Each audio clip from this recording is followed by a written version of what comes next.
Good morning. Today, 9th March 2026, Monday. Wisdom of Word of God morning ડિવોશનમાં આપ સર્વનો આવકાર કરવામાં આવે છે. ગઈ વીકમાં થોડું સ્ટડીને કારણે બિઝી હોવાથી મોર્નિંગ ડિવોશનમાં મળી શકાયું નહીં, માટે ક્ષમા ચાહું છું.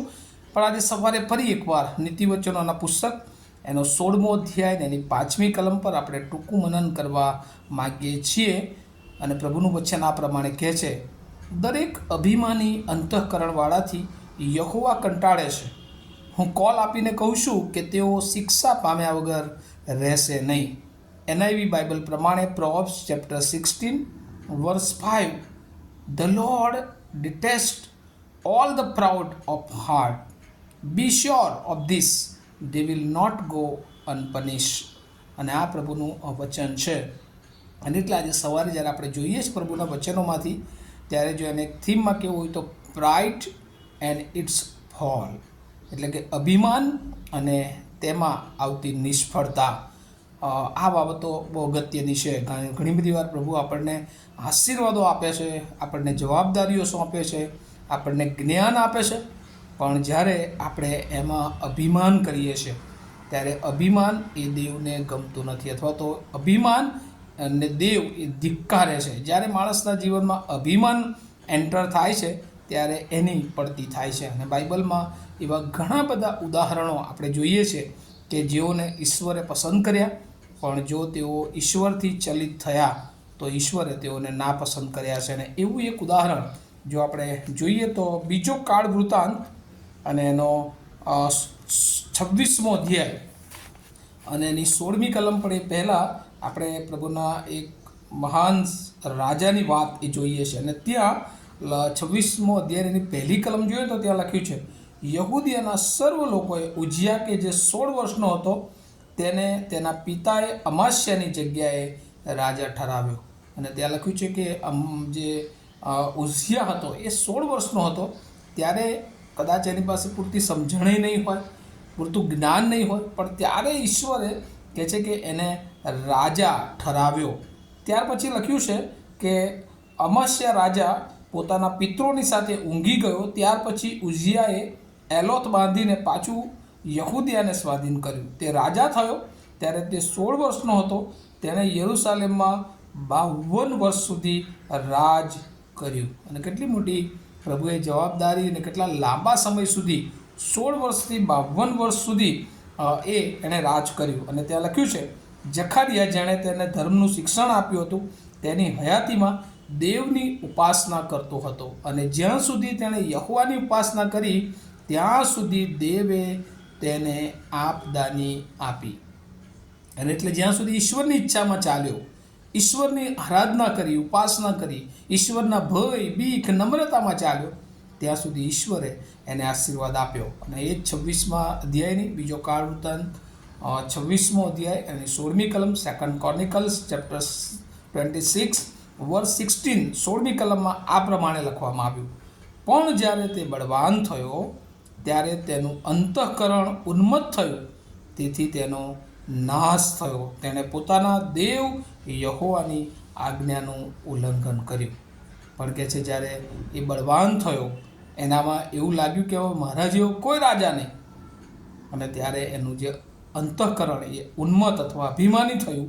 અને ત્યાં લખ્યું છે ત્યારે તેનો નાશ થયો, કારણ કે તેણે પોતાના દેવ યહોવાની આજ્ઞાનું ઉલ્લંઘન કર્યું. અને વાલાઓ, બહુ મોટી વાત પ્રભુ આપણને શીખે છે. એવા અસંખ્ય એ ઉદાહરણો આપણે જોઈએ છે કે જ્યારે પ્રભુ તમને અને મને અપ લઈ જતા હોય, પણ આપણી પાસે પ્રભુ અપેક્ષા રાખે છે કે આપણી જીવનમાં નમ્રતા હોય. પણ જો અભિમાન આવે છે તો ત્યારથી આપણે ડાઉન થવા લાગીએ છીએ. એવા બાઇબલમાં અસંખ્ય ઉદાહરણો, સામસૂનનું ઉદાહરણ જોઈએ છે કે જેને પ્રભુએ બળ આપ્યું પણ એનો દુરુપયોગ કર્યો, અભિમાન આવ્યું, ડાઉન થયો. સુલેમાન માટે પણ એવું લખવામાં આવ્યું કે સુલેમાને પણ જ્ઞાન ઈશ્વરે આપ્યું, પણ એનો દુરુપયોગ, એનું અભિમાન એને ડાઉન કર્યું. પિતરના મનમાં જોઈએ છે કે જ્યારે પાણી પર પ્રભુએ કીધું ને ચાલ્યો, પણ એ જોયું કે આ પાણી પર હું ચાલું છું, અભિમાન આવ્યું મનમાં, અને એટલા માટે એ ડૂબવા લાગ્યો. અને આપણા જીવનમાં પણ જ્યારે અભિમાન આવે છે ત્યારે આપણે ગમે તે હોય, એ સેવકો હોય કે સામાન્ય મંડળીના લેમેન આગેવાનો હોય, પણ જ્યારે અભિમાન આવે છે ત્યારે દેવ આપણી સેવાઓને, આપણા જીવનને ધિક્કારે છે. અને એટલે જે લોકો પ્રભુમાં નમ્ર છે, અહીંયા એક બીજી કલમ જે પ્રભુના એક સેવક દાઉદ કે જે ખરેખર પ્રભુને માટે ઉપયોગી પાત્ર બને એમના વિશે જે લખવામાં આવ્યું છે, ગીતશાસ્ત્ર 131 અને એની પહેલી કલમ જો આપણે જોઈએ તો ત્યાં લખ્યું છે, હે યહોવા, મારું મન ગર્વિષ્ઠ નથી, મારી આંખો અભિમાની નથી, વળી મોટી મોટી બાબતોમાં અને જે વાતોને હું પહોંચી શકતો નથી તેમાં હું હાથ ગાલતો નથી.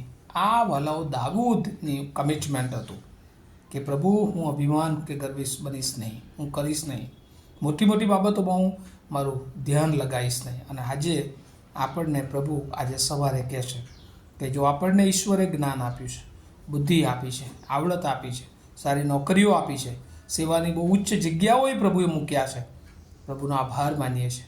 પણ એ બધી જ પરિસ્થિતિઓમાં પ્રભુ આપણા જીવનને માટે નમ્રતા ચાહે છે.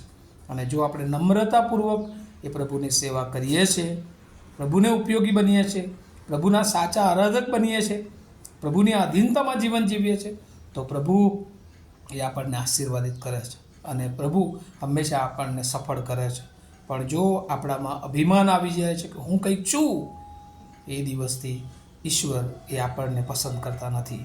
અને એ દિવસથી આપણા જીવનને હંમેશા એ નીચી તરફ, કારણ કે જે અભિમાન છે ને એ શૈતાનનું હથિયાર છે, જે માણસને હંમેશા નીચે લાવવા માટે પ્રયત્ન કરે છે. અને આજે સવારે પ્રભુ તમને ને મને મોટું ઉત્તેજન આપવા માગે છે કે આપણે ગમે તે હોય પણ આપણે હંમેશા પ્રભુ તરફથી જવાબદારી મળી છે, પ્રભુ એનો સ્ત્રોત છે, પ્રભુ તરફથી આપણને જ્ઞાન મળે છે, પ્રભુ તરફથી બુદ્ધિ, જે કંઈ આપણી પાસે છે એ બધું જ ઈશ્વર તરફથી આપણને મળ્યું છે.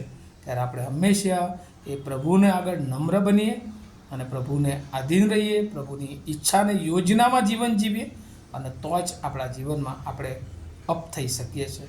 અને નહીં તો શૈતાન એ હંમેશા આપણને નીચે તરફ લઈ જાય છે. અને એટલે આજે સવારે આપણે એક નિર્ણય કરીએ, આ દિવસો લેન્ટના દિવસો, આત્મિક જાગૃતિના દિવસો, આપણી જાતને આપણે તપાસીએ.